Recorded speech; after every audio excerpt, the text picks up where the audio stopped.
রাজনীতি থেকে অবসর নিতে চান মির্জা ফখরুল। বিএনপি মহাসচিব পদে আসছে পরিবর্তন। 1 দশক পর চলতি বছরই হচ্ছে দলের কেন্দ্রীয় কাউন্সিল হলে তাকে তৃণমূল পর্যায় থেকে শুরু করতে হয়, সেই জন্য কিছুটা সময় তো লাগবে। কাউন্সিল করে আমি একটু অবসর নিতে চাই। Enough is enough. আমার বহুত বয়স হয়ে গেছে, অসুস্থ হয়ে গেছি। এখন it's better to chair from politics. জাতীয় সংসদে সংরক্ষিত নারী আসনে বিএনপির মনোনয়ন প্রত্যাশীদের প্রথম দিনের সাক্ষাৎকার। 17 বছরের আন্দোলনে নিঃসন্দেহে তাদের সেই অবদানকেও মূল্যায়ন করা হবে। আইন প্রণয়নের ব্যাপারে যে জ্ঞান থাকা দরকার, যে শিক্ষা থাকা দরকার, এই সব বিষয়গুলোও এখানে বিবেচিত হবে। দেখছিলেন প্রধান শিরোনাম। রাতের সময় সঙ্গে আছি আমি গোলাম রাব্বি। এবার অন্যান্য শীর্ষ সংবাদ। সংসদের সাউন্ড সিস্টেম গোলযোগের মূল হোতা গণপূর্তের প্রকৌশলী সমীরণ মিস্ত্রি। জড়িত সাবেক স্বাস্থ্যমন্ত্রীর ভাইরার প্রতিষ্ঠান। নথিপত্রে চাঞ্চল্যকর তথ্য। বিভিন্ন প্রতিষ্ঠানে রাজনৈতিক হস্তক্ষেপের অভিযোগ জামায়াত আমিরের। বললেন, সংসদে কণ্ঠরোধ করা হচ্ছে বিরোধী দলের। হাম ও জ্বালানি সংকট নিয়ে সরকারের সমালোচনা। 419 যাত্রী নিয়ে মধ্যরাতে ঢাকা ছাড়বে হজের প্রথম ফ্লাইট। উদ্বোধন করবেন প্রধানমন্ত্রী। প্রস্তুত আশকোনা ক্যাম্প। আগামী বছর খরচ আরও কমানোর আশ্বাস ধর্মমন্ত্রীর। হাম উপসর্গে আরও 5 শিশুর মৃত্যু। ডিএনসিসি হাসপাতালে একদিনে রেকর্ড রোগী ভর্তি। র্যাশ হওয়ার 4 দিন আগে ঝুঁকি বাড়ে আক্রান্তের। জ্বর সর্দি হলেই আইসোলেশনের পরামর্শ। এবং যুদ্ধবিরতির বাকি সময় হরমুজ প্রণালী খোলা রাখার ঘোষণা ইরানের। নির্বিঘ্নে চলবে সব বাণিজ্যিক জাহাজ। শান্তি চুক্তির জন্য এবার ইসলামাবাদ যেতে পারেন ট্রাম্প।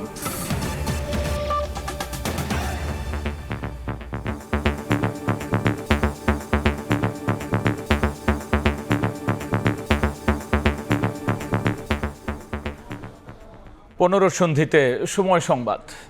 2011 সালের এই দিনে সরাসরি সম্প্রচারের পথ চলা শুরু হয় আমাদের। সময় সংবাদের প্রতিষ্ঠাবার্ষিকী উপলক্ষে এবার দেখে নেব একটি তথ্যচিত্র।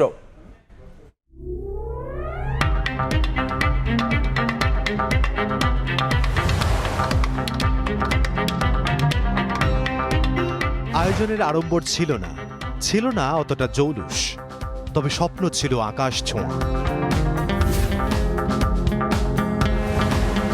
মিনিট সেকেন্ডের সঙ্গে পাল্লা দিয়ে সময় সংবাদ হাঁটে সময়ের সাথে সাথে।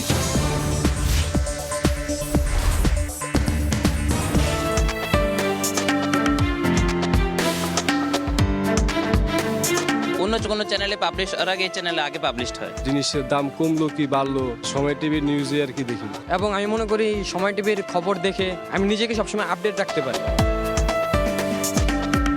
যে কোনো ঘটনায় সবার আগে সময় সংবাদ। আমরা 24 ঘন্টা আলটিমেটাম দিচ্ছি।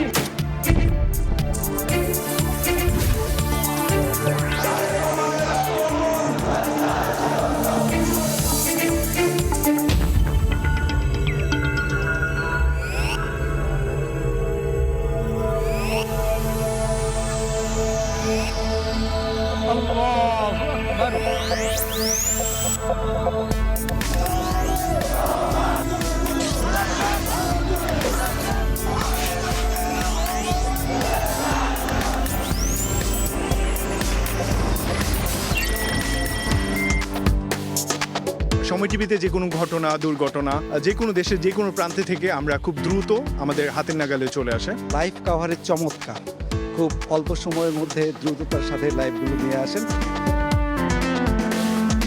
ডিজিটাল দুনিয়ায় সময় টিভি এখন আরো দ্রুত, আরো কাছের। সময় টিভি ফলোয়ারের দিক দিয়ে এবং সাবস্ক্রাইবারের দিক দিয়ে সব থেকে এগিয়ে আছে। সবসময় এখন টিভি খুব বেশি দেখা যেহেতু হয় না, তবে তাদের পেজটা ফলো করা হয়, ফেসবুক কিংবা ইউটিউবে তাদের ভিডিওস দেখা হয়। সোশ্যাল মিডিয়াতে যেহেতু সময় টিভির পেজটা খুবই স্ট্রং এবং ফ্যান ফলোয়ার্স অনেক, এর কারণে আমরা বেশিরভাগ সময় ওখানেই চোখ রাখি। বিশেষত আমার একাডেমিক পারপাসে আন্তর্জাতিক যে খবরটা আসে এটা অনেক বেশি নির্ভরযোগ্য মনে হয়। সংবাদের পাশাপাশি আমি ভবিষ্যতে সময় টিভিতে দেখতে চাই আরও শিক্ষামূলক এবং প্রযুক্তিভিত্তিক অনুষ্ঠান। সংকটে, দুর্যোগে, আনন্দ উচ্ছ্বাসে সময় সংবাদ বরাবর থেকেছে মানুষের পাশে।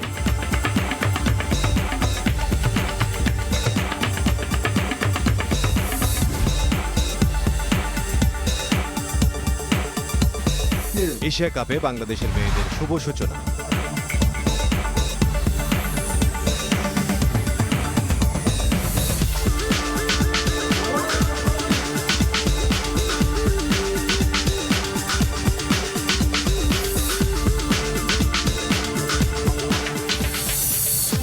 রাষ্ট্র কাঠামো সংস্কারের এবং জনপ্রত্যাশা পূরণের জন্য যে অঙ্গীকার এই জাতির, সেই ভূমিকা সময় টিভি পালন করবে। আমার বিশ্বাস যে সময় টিভি যদি এই নিরপেক্ষতার ধারাটা সবসময় ধরে রাখতে পারে তাহলে তারা ভালো করবে আরও বেশি। আজকের গণমাধ্যম জগতে যে গঠনমূলক ভূমিকার প্রয়োজনীয়তা দেখা দিয়েছে, সেই ক্ষেত্রে সময় টেলিভিশন হবে আরও অনেক বেশি দায়িত্বশীল। আমরা আশা করব সময় টিভি জনগণের সাথে থাকবে, চতুর্থ স্তম্ভ হিসাবে খোলা চোখে সবকিছু দেখবে।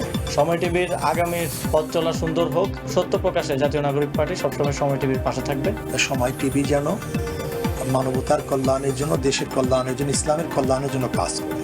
সময় টিভি তারা 15 বছর শেষ করে 16 বছরে পদার্পণ করছে, আমি তাদেরকে শুভেচ্ছা জানাচ্ছি। সময় টিভি দেশব্যাপী যে নেটওয়ার্ক ইতিমধ্যে গড়ে তুলেছে, সেটার মান বজায় রেখে তারা এগিয়ে যাবে। গণতন্ত্র প্রতিষ্ঠা, গণতন্ত্র উন্নয়নের জন্য আমাদের যে গণমাধ্যমের যে ভূমিকা, সময় টেলিভিশন ভবিষ্যতেও তারা কার্যকর ভূমিকা পালন করবে।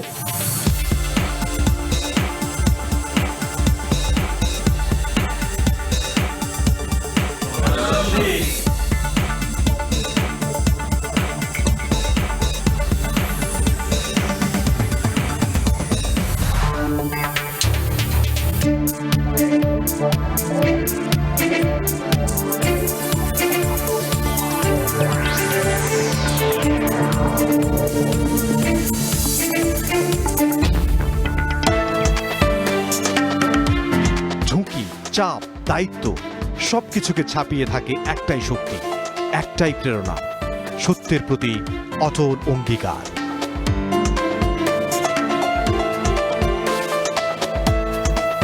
সব মিলিয়ে 15 পেরিয়ে 16 ছোঁড়ো সময়, 15 সন্ধির গল্প এগিয়ে যাক শতাব্দীর পথে।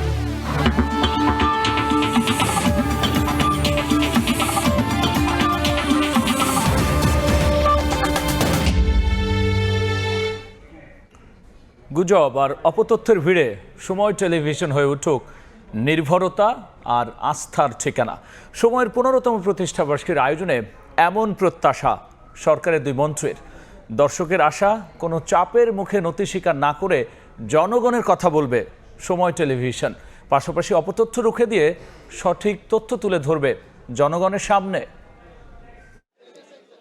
আমি সরকারের চাইতে অনেক বেশি ঘনীভূত একটি আমরা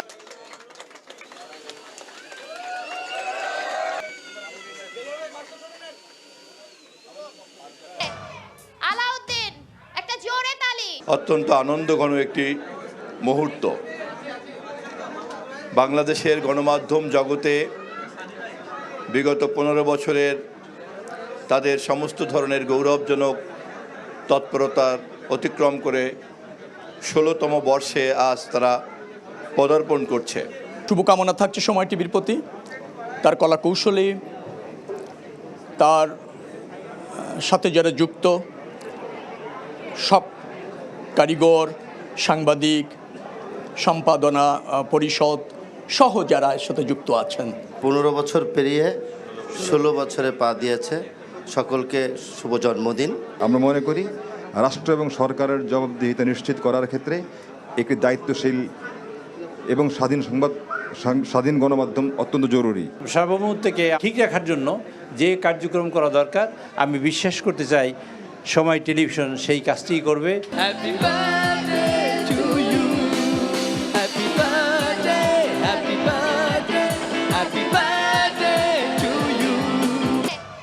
আলাউদ্দিন একটা জোরে তালি। হাসে অনগণ স্নিগ্ধবিকে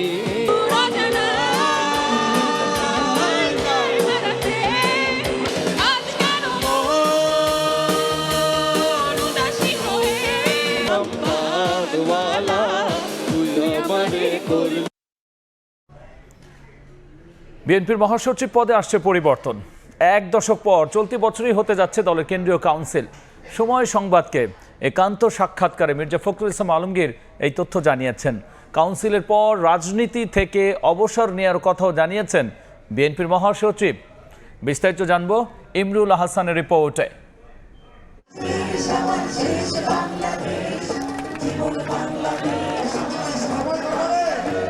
10 বছর আগে সবশেষ কাউন্সিল হয়েছিল বাংলাদেশ জাতীয়তাবাদী দল বিএনপির। নানা চড়াই উতরাই আর আন্দোলনে ব্যস্ত থাকায় আর সম্মেলন করতে পারেনি দলটি। নির্বাচনের পর জোরে সোরে আলোচনায় বিএনপির কাউন্সিল। দলের সর্বোচ্চ নীতি নির্ধারণী ফোরাম স্থায়ী কমিটির সবশেষ সভায় ওঠে বিষয়টি, তবে চূড়ান্ত সিদ্ধান্ত হয়নি।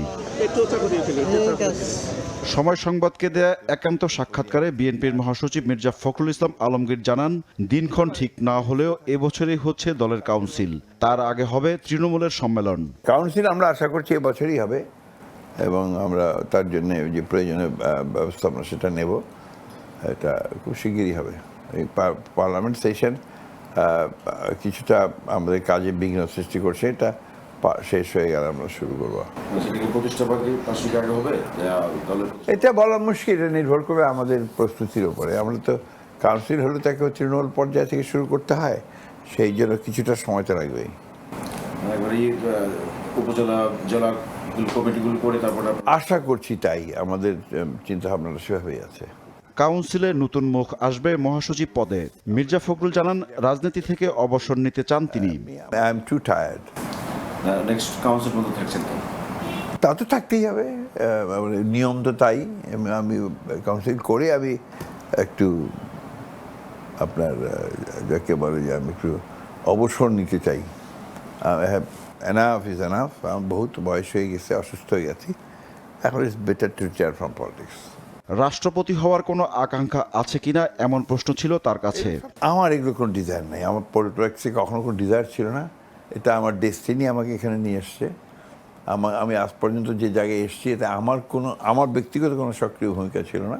আমার কাজটা হয়তো ছিল, কিন্তু আমার নিজের ইন্টেনশন ডিজায়ার থেকে আমি এখানে এসেছি, এটা আমি কখনোই মনে করি না। 2011 সালের মার্চে ভারপ্রাপ্ত মহাসচিব হন মির্জা ফখরুল ইসলাম আলমগীর। 2016 সালের কাউন্সিলের পর থেকে সামলাচ্ছেন মহাসচিবের দায়িত্ব। ইমরুল আহসান, সময় সংবাদ, ঢাকা। ত্রয়োদশ জাতীয় সংসদের সংরক্ষিত নারী আসনে কারা সংসদ সদস্য হবেন তা নির্ধারণের চূড়ান্ত বাছাই প্রক্রিয়া শুরু করেছে বিএনপি। বিকেলে বিএনপি চেয়ারম্যান ও প্রধানমন্ত্রী তারেক রহমানের সভাপতিত্বে শুরু হয় মনোনয়ন প্রত্যাশীদের সাক্ষাৎকার পর্ব। মনোনয়ন প্রত্যাশীদের আশা, বিগত দিনের আন্দোলন সংগ্রামে অবদান বিবেচনায় দেয়া হবে মনোনয়ন।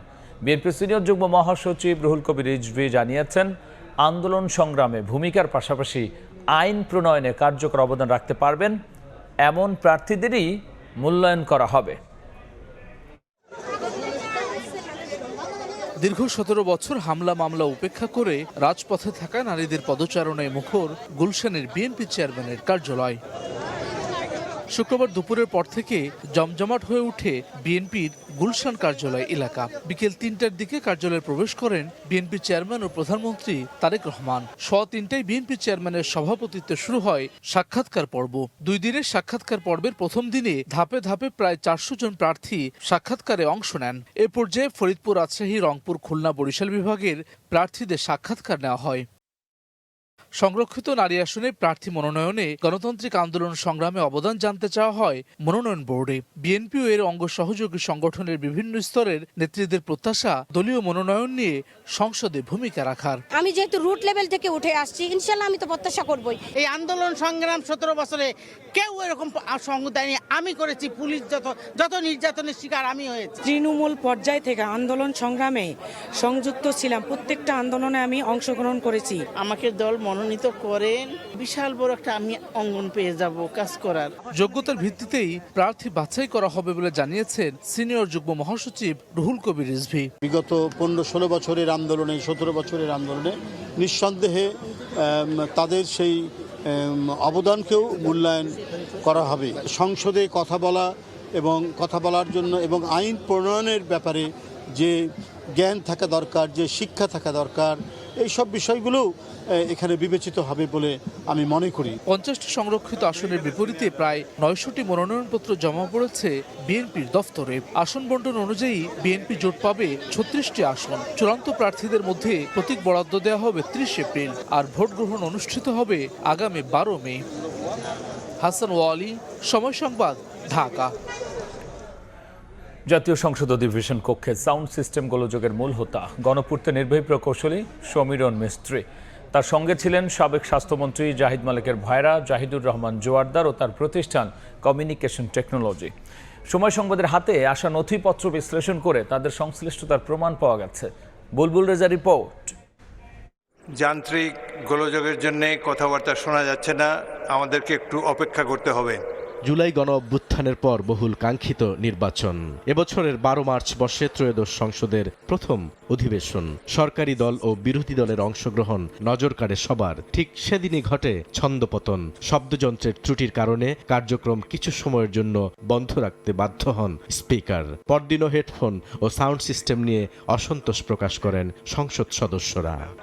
আমার মাইক অন না, হ্যান্ড মাইকে কথা বলছি, মূল মাইকটি এখনো অকেজো। 5 এপ্রিল একই কারণে ব্যাঘাত ঘটে অধিবেশনের। শব্দযন্ত্র মেরামত এবং নামাজের বিরতির জন্য 40 মিনিটের জন্য মুলতবি করা হয় সংসদ। সিস্টেম হ্যাং করেছে স্যার, মাইকে ডিস্টার্ব করতেছে স্যার, এসএস কন্ট্রোল রুম থেকে পাওয়ার আসতেছে না। প্রশ্ন ওঠে, সাউন্ড সিস্টেমের সমস্যা কি যান্ত্রিক নাকি পরিকল্পিত? তদন্তে গঠিত হয় কমিটি। দুটো জিনিস দেখবো, এখানে একটা সিকিউরিটির অ্যাসপেক্ট আছে যাতে সাপোর্টের শেষে কিনা, আর হলো রিয়েল সাউন্ড সিস্টেমের প্রবলেমটা কি তা রিজলভ করার পদ্ধতি। এখন পর্যন্ত প্রতিবেদন জমা না পড়লেও এ বিষয়ে সময় সংবাদের হাতে এসেছে কিছু গুরুত্বপূর্ণ নথিপত্র, যেখানে উঠে এসেছে জাতীয় সংসদ ভবনের অধিবেশন কক্ষের সাউন্ড সিস্টেম ব্যবস্থাপনায় ব্যাপক অনিয়ম দুর্নীতির চিত্র। 2021 সালের 27 জানুয়ারি কমিউনিকেশন টেকনোলজি লিমিটেড এবং বিল্ডার্স নামের জয়েন্ট ভেঞ্চার কোম্পানিকে কার্যাদেশ দেয়া হয় সাউন্ড সিস্টেমের। কার্যাদেশটি দেন গণপূর্ত অধিদপ্তরের ইলেকট্রিক্যাল অ্যান্ড মেকানিক্যাল বিভাগ 7-এর নির্বাহী প্রকৌশলী সমীরণ মিস্ত্রি।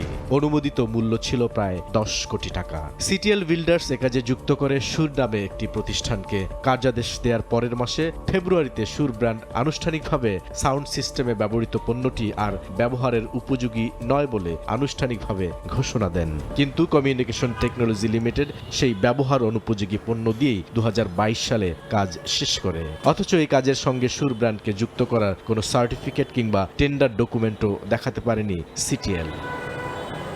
2022 সালে কাজ শেষ করার 15 দিনের মাথায় দেখা দেয় সাউন্ড সিস্টেম ব্যবস্থাপনায় ত্রুটি। এরপর বিগত সরকারের আমলে আরও 3 বার একই সমস্যা দেখা দেয়।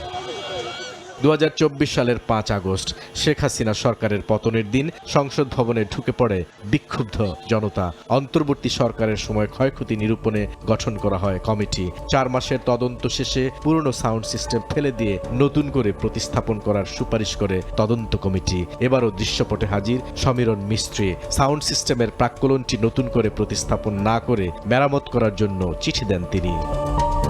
2025 সালের 11 মার্চ সুর ব্র্যান্ডের সঙ্গে ইমেইলে যোগাযোগ করা হয়। জবাবে সাউন্ড সিস্টেম ঠিক করতে টেকনিক্যাল সাপোর্ট দিতে অপারগতা প্রকাশ করে তারা। এবার নির্বাহী প্রকৌশলী সমীরণ মিস্ত্রির পরামর্শে ফ্রিল্যান্স প্রতিষ্ঠান লার্সকে এ কাজে যুক্ত করা হয়। লার্স জানায় হেডফোনের আউটপুটে সাউন্ড নেই, পাশাপাশি নয়েজ রয়েছে বলেও মতামত দেয়।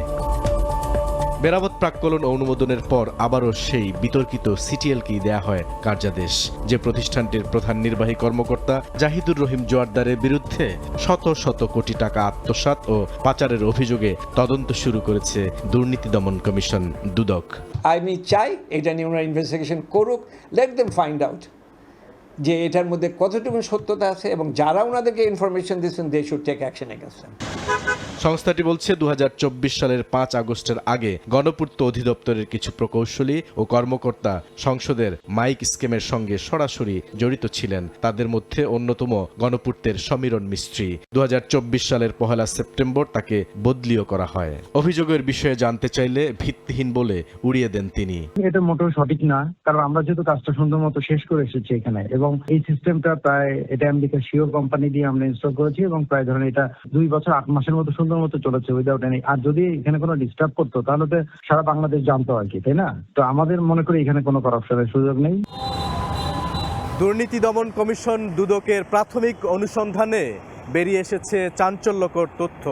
বিভিন্ন অনিয়মের অভিযোগ তদন্তে নেমেছে সংস্থাটি। বিগত কয়েক বছরে সংসদ ভবনের টেন্ডার প্রক্রিয়া, বিল ভাউচার এবং কার্যাদেশের সমস্ত নথিপত্র তলব করে গণপূর্ত অধিদপ্তরের প্রধান প্রকৌশলী এবং তত্ত্বাবধায়ক প্রকৌশলীকে চিঠি দেওয়া হয়েছে। বুলবুল রেজা, সময় সংবাদ, ঢাকা। বিভিন্ন প্রতিষ্ঠান রাজনৈতিক হস্তক্ষেপের অভিযোগ তুলেছেন বিরোধী দলীয় নেতা ডাক্তার শফিকুর রহমান। মগবাজারে জামাতের জেলা ও মহানগর আমির সম্মেলনে তিনি দাবি করেছেন, সংসদে বিরোধী দলের কণ্ঠরোধ করা হচ্ছে। হাম ও জ্বালানির সংকট নিয়ে সরকারের ভূমিকার সমালোচনা করেছেন জামাত আমির। আমাদেরকে যখন সংসদে ন্যায্য বিষয়ে কথা বলতেই দেওয়া হবে না, তখন আমাদের জায়গা থাকে রাজপথ। জ্বালানি সংকট নাই, অথচ লোডশেডিং এখন মিনিমাম 6 ঘন্টা, ম্যাক্সিমাম 10 ঘন্টা। এটা হলো ঘোষিত, আর অঘোষিত কতটা সেটা বলা যাবে না। তো আমাদের যদি জ্বালানি সংকট নাই, যদি আমাদের বিদ্যুতের সংকট নাই, তাহলে লোডশেডিং কেন? মধ্যরাত থেকে শুরু হচ্ছে চলতি বছরের হজ যাত্রা। হজ ক্যাম্পে জড়ো হয়েছেন যাত্রীরা। এই মুহূর্তে রাজধানীর আশকোনা হজ ক্যাম্পে আছেন রিপোর্টার দিন মোহাম্মদ সাব্বির। সরাসরি যাচ্ছি তার কাছে।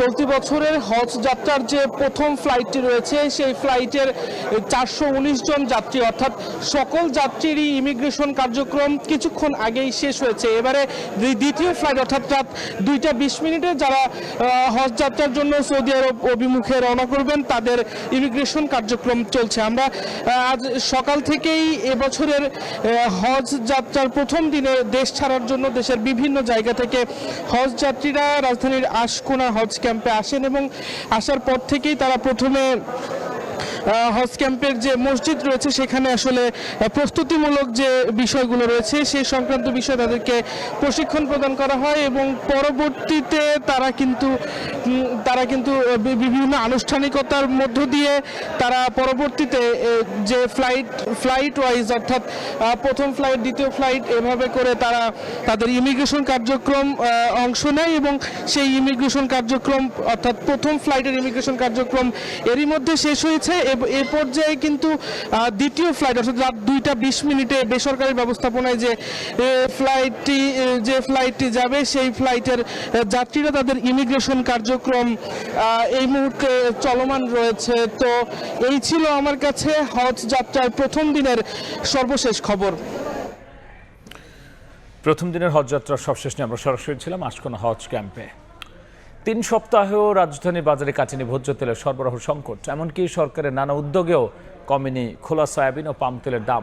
এর মধ্যেই সরবরাহ সংকটে পড়েছে লবণ। রাজধানীর বাজারে এখনো স্বাভাবিক হয়নি ভোজ্য তেলের সরবরাহ। শুক্রবার সকালে বাজারে আসা ভোক্তারা জানান, সংকট কাটাতে কোম্পানির প্রতিনিধিদের সঙ্গে বাণিজ্য মন্ত্রীর বৈঠকের পরও কমেনি বেড়ে যাওয়া খোলা ও পাম তেলের দাম। বিক্রেতাদের অভিযোগ, একেবারেই তারা পাচ্ছেন না কয়েকটি কোম্পানির তেল। সরবরাহ কমেছে লবণেরও। তেলের সরবরাহ অ্যাভেলেবেল না, 4-5টা কোম্পানি থেকে 1-2 কোম্পানি তেল দিচ্ছে। এলাকায় তেল পাইলাম না, তাই কারণ বাজারে আসলাম। তো আমি ফ্রেশটা পাইছি আর কি, আমি চাইছিলাম রূপচাঁদা চাইছিলাম আর কি, ওইটা পাই নাই। এদিকে চাহিদা মতো সরবরাহ না থাকায় নিত্যপণ্যের বাজারে বাড়ছে মশলা জাতীয় পণ্যের দাম। বিক্রেতারা বলছেন, মাস ব্যবধানে লবঙ্গের দাম 100 থেকে 200 টাকা বেড়ে প্রতি কেজি বিক্রি হচ্ছে 1500 টাকায়, আর কেজিতে 500 টাকা বেড়ে এলাচ বিক্রি হচ্ছে 5000-এ। আমদানি করা বাদাম কিশমিশের দাম 2 মাসে বেড়ে হয়েছে দ্বিগুণের বেশি, প্রতি কেজি ঠেকেছে 900 টাকায়। গত সপ্তাহের তুলনায় এই সপ্তাহে কিছু পরিমাণে মশলা বৃদ্ধি পেয়েছে। একটু দাম বেড়ে গেলে আমাদের উপরে একটু প্রভাব বেশি পড়ে। 2 কেজি কিনবো, এখন 1 কেজি নিচ্ছি। তবে সবজির বাজারে সপ্তাহ ব্যবধানে পটল, করলা, ঢেঁড়সের দাম কমেছে কেজিতে 20 থেকে 30 টাকা। শসার কেজি 40-এ নামলেও ঊর্ধ্বমুখী রয়েছে বেগুন সহ বেশিরভাগ সবজির দর। গরমের চাপ বেশি, মানুষ খাইতেছে কম, এই কারণে একটু সবজি কম দেখা যাইতেছে। জীবনযাত্রার যে মান, তার থেকে বাজারের দাম সবসময় বাড়তে থাকে। বেতনটা যেরকম আছে এইরকমই কিন্তু রয়ে গেছে, কিন্তু দিন দিন আপনার নিত্য প্রয়োজনীয় জিনিসগুলি এগুলো কিন্তু বেড়েই চলছে।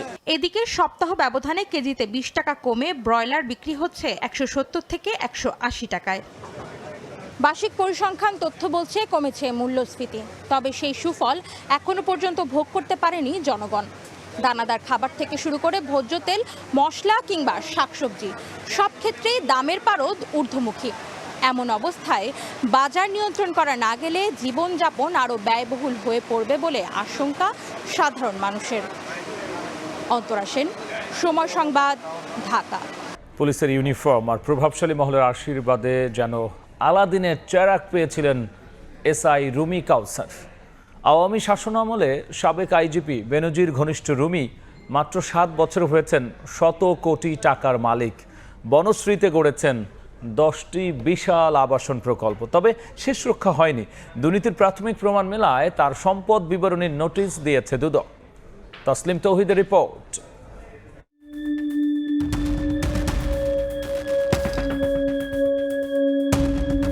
কিছু লোকের জায়গা আছে, তারাও জমির লেগে কান্তাছে, কম দামে পাইছে কিনছে। ভূমিদস্যুই বলা চলে। রাজধানীর দক্ষিণ বনশ্রীর কাজীবাড়ির পাশে টিএনডি টাওয়ার 14 তলা ভবনের 24টি ফ্ল্যাটেরই মালিক পুলিশ পরিদর্শক রুমি কাউসার ওরফে রুবেল। দক্ষিণ বনশ্রী বিশাল এই অট্টালিকায় 24টি ফ্ল্যাটের মালিকানা পুলিশ সদস্য কাউসার রুমির। তবে শুধু এই ভবনই নয়, রামপুরা বনশ্রী, আফতাবনগর, বাড্ডা, স্টাফ কোয়ার্টার সহ আরও একাধিক স্থানে বিশাল জমি ও প্লটের একাধিক চাঞ্চল্যকর তথ্য এসেছে সময় সংবাদের হাতে। পাশেই সাউদার্ন পার্ক প্রকল্প 3-এ রয়েছে তার মালিকানা, যদিও ফ্ল্যাটের শেয়ার বিক্রি করে দিয়েছেন বলে দাবি দায়িত্বরতদের। ওই পাশে ওই পুলিশের, তো এটাও কি পুলিশের ফ্ল্যাট? ওই যে ওই পাশে রুমি সাহেবের না কার বাসা? এটাও রুমি সাহেবের ছিল। দক্ষিণ বনশ্রীর এম ব্লকে নির্মাণাধীন এমআরটি কন্ডোমিনিয়াম নামের 4টি বহুতল ভবনেও রয়েছে তার বিপুল বিনিয়োগ। এর বিপরীতে ইস্টার্ন হাউজিং থেকে জমি কেনার তথ্যও মিলেছে সংশ্লিষ্টদের বক্তব্যে। কম দামে পাইছে কিনছে, কিনে তুই দিছে, তারপরে দেখা গেছে এই জায়গার ভিতরে শেয়ার বিক্রি করছে। আমাকে ইস্টার্ন হাউজিং এর থেকে সামনের প্লটও কিনছে, সামনেও বিল্ডিং করবো। পলাতক সাবেক আইজিপি বেনজির আহমেদের ঘনিষ্ঠ হিসেবে পরিচিত রুমি কাউসারের বিরুদ্ধে রয়েছে গুরুতর অভিযোগ। প্রভাবশালীদের ছত্রছায়ায় তদবির বাণিজ্য, জমি দখল ও অবৈধ সম্পদ অর্জন ছিল তার নৈমিত্তিক বিষয়। 2003 সালে এসআই হিসেবে যোগ দিলেও মাত্র 7 বছরেই পাল্টে যায় ভাগ্যের চাকা। 2022 সালে বেনজির অবসরে যাওয়ার পর যান ছুটিতে, তবে চালিয়ে যান আবাসন ব্যবসা। পরবর্তীতে চাকরিতে ফেরার কোনো তথ্য মেলেনি এই পরিদর্শকের। জুলাই অভ্যুত্থানের মামলা হলেও এখনও ধরাছোঁয়ার বাইরে রুমি কাউসার। সার্জেন্ট রুমি ভাই, সাজাই যে স্বাধীন ভাই, এরা সঙ্গে বড় হ্যাঁ উপরে থেকে কথা কন জানে। এরা খালি মালিক ডাক দিচ্ছে, সিএস বোঝে না, বেজাল বোঝে না, খালি দাও বালু বইরে হারা। এটার ভিতরে এই যে শুরু। পুলিশের বড় বড় আইজি লেভেলের যারাই আসতো তাদের সাথেই উনি মোটামুটি সম্পর্ক করেই বিভিন্ন আঙ্গিকে এই দেখা গেছে জবরদখলে জমি দস্যুই, ভূমিদস্যুই বলা চলে আর কি, ওইভাবে করে করছে। অনুসন্ধান বলছে মেরাদিয়া থেকে ডেমরা স্টাফ কোয়ার্টার পর্যন্ত সড়কের পাশে একের পর এক প্রকল্প। প্রকাশ্যে দাঁড়িয়ে আছে তার সাম্রাজ্য। সাউদার্ন পার্ক প্রজেক্টের 1 থেকে 6 নম্বর পর্যন্ত, এমনকি 80 কাঠার সাউদার্ন স্বাধীনতা টাওয়ারেও আছে তার মালিকানা, যেগুলো বিক্রি করেছেন সহকর্মী ও স্বজনসহ বিভিন্ন শ্রেণীর মানুষের কাছে। অভিযোগ আছে পটুয়াখালীর কলাপাড়ায় জন্ম নেওয়া এই পুলিশ কর্মকর্তা শুধু ঢাকায় নয়, বিদেশেও বিস্তার করেছেন ব্যবসা। শেখের জায়গা বনশ্রী, আফতাবনগর, এই বেল্টেই বেশি প্রজেক্ট। দুবাইতে ওনার বিজনেস আছে, ওনার এক বন্ধু আছে সাইফুল, উনি সহ দুবাইতে ল্যান্ডের ব্যবসা আছে। মালিক মনে করেন 120 জন। 120 জন কেট থেকে কিনছে, এটা আমি সঠিক জমিতে রাখার পর সে মনে করেন 40-45 জন মানে টাকা নিয়ে বিক্রি করে দেবে। বনশ্রীর মৈত্রী ভবনে তার বসবাস করার তথ্য পায় সময় সংবাদ। তবে ক্যামেরার সামনে আসেননি রুমি কাউসার। আগে আপনি আমার সাথে কথা বলেন, আপনি কাজ করেন, সন্ধ্যার পর পর আমার সাথে কথা বলেন। এদিকে কারণে ওদিকে পুলিশ প্লাজা, এদিকে বলছে আশেপাশে কথা বলি বলেন। দুদক বলছে রুমির অস্বাভাবিক সম্পদের উৎস খতিয়ে দেখা হচ্ছে। বিশ্লেষকরা বলছেন সরকারি চাকরি করে এত সম্পদের মালিক হওয়া অস্বাভাবিক। যারা তদন্তকারী তাদের গোপন আতাত সমঝোতা ইত্যাদি আছে কিনা সেগুলো দেখবার বিষয় আছে, যে কারণে তাদের বিরুদ্ধে কোনো রকম অনুসন্ধান বা তদন্ত বা কোনো রকম কার্যক্রম দুদক থেকে খুবই কম হয় বা হলেও তেমন গতি পায় না। অনুসন্ধান পর্যায়ে অনুসন্ধানকারী কর্মকর্তা তথ্য পেয়েছেন, তার প্রেক্ষিতে উনি সম্পদ বিবরণী নোটিশ জারি করেছেন। সঠিক তদারকির অভাব এবং প্রভাবশালী মহলের চাপে এমন বড় দুর্নীতির অনুসন্ধান অঙ্কুরে নষ্ট হওয়ার অভিযোগ করলেন সংস্থাটির সাবেক মহাপরিচালক। তাসলিম তৌহিদ, সময় সংবাদ, ঢাকা। দেখছেন রাতের সময়। লেবাননের যুদ্ধবিরতি চলাকালীন হরমুজ প্রণালী সম্পূর্ণ উন্মুক্ত রাখার ঘোষণা দিয়েছে ইরান। দেশটির পররাষ্ট্রমন্ত্রী আব্বাস আরাকচি জানিয়েছেন, সব ধরনের বাণিজ্যিক জাহাজ এই আন্তর্জাতিক জলপথ দিয়ে নির্বিঘ্নে চলাচল করতে পারবে। আঞ্চলিক স্থিতিশীলতা বজায় রাখতেই তেহরানের এই বড় ঘোষণা।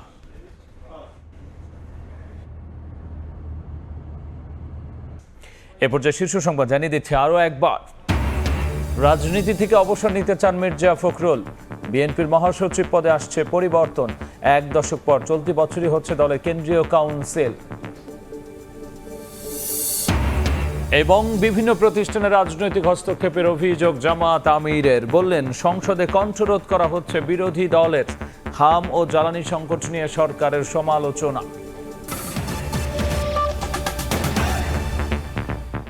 এই ছিল রাতের সময়। এরপর দেখবেন সম্পাদকীয়। সঙ্গেই থাকুন সময়।